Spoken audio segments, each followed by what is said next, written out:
Hello everyone, and welcome back to our channel. In today's video, we're going to explore a fantastic HTML feature known as the Datalist element, which allows you to provide suggestions or autocomplete options for users as they type into an input field.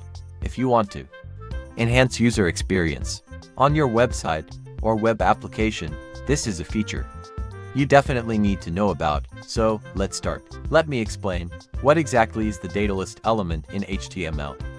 It's a way to provide a list of predefined options for users when they're filling out a text input field. This can be incredibly useful for forms, search bars, or any situation where you want to help users in entering the correct information quickly and accurately. Now, let's take a look at some HTML code to understand how to use the Datalist element. Let me write the code.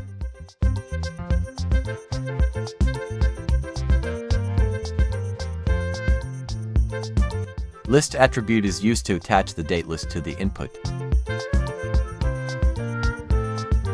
Now we create Datalist. The ID attribute in the Datalist tag helps us attach it with the input.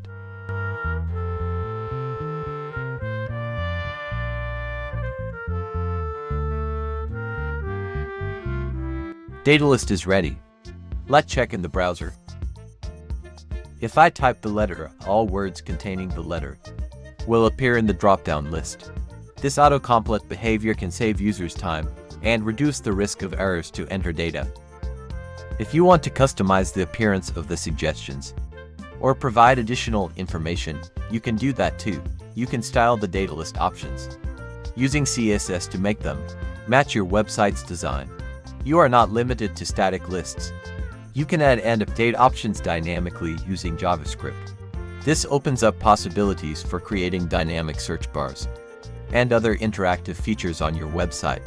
I hope you found this video helpful. So subscribe the channel and press the bell icon. Goodbye.